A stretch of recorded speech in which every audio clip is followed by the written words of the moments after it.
So Judy keeps basically trying to push off this narrative that she says is not a narrative.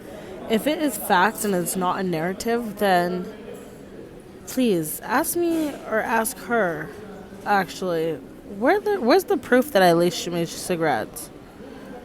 Because little did you know I failed science. I'm not good at science, and I'm pretty sure the ratio would have to be something that somebody who knows what they're doing is doing if it's how you said. But the thing is, you weren't at my mom's house, so how would you know what happened to her cigarettes?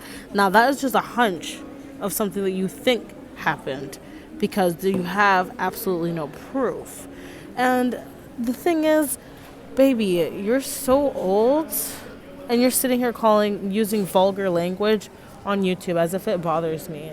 It doesn't, because you're just embarrassing yourself. Like, everybody knows you're crazy and it's fine, but it looks like that took you out of your character because you're upset, right? And I'm glad that I did my job, because otherwise you wouldn't be like going back and forth with me still after all these years.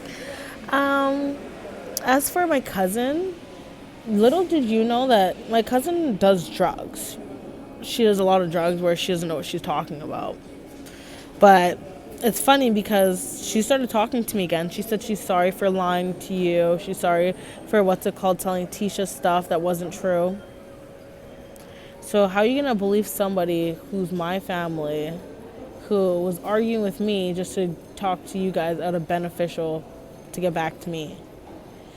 The calculations are not adding up, sweetheart. I'm sorry. Like, the homegirl keeps messaging me and calling me, and she's apologizing for her going out of her way to tell you guys bullshit.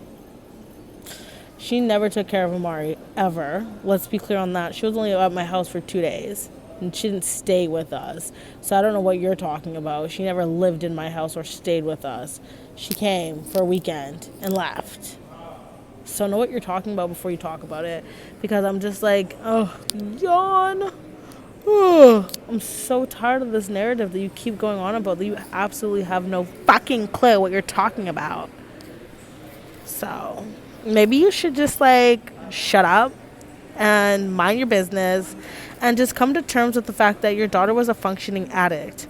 She borrowed $50 from you to buy fucking cocaine after she had Amari, right? Right? Oh, exactly my point. Aside from that, why was Tisha using her ID to go out to the club at 16? If you had a good hold on your household, let's be real. Just admit to the things that you have lacked in as a mother and just come to terms with it. Like, I just don't understand what you're talking about, because nobody else around us has died that was from our hands. Let's be clear about that. Other people who choose to do drugs that have died because of drugs, that's their problem, because they want to do drugs. Nobody sits there and puts a gun to somebody's head and says, snort this line right here, pop this pill right here. Like, Shimei snorted shit, broke it up herself, and she did it all by herself. Tisha knows this, period, point blank. Like, what? And I don't know what you're talking about. Like, but guess what? Guess what? I'm still very close with everybody in Freddie's family, so I just really wonder why you think that I'm such a bad person, but really and truthfully, I'm not.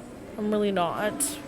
And I be around everybody that is around.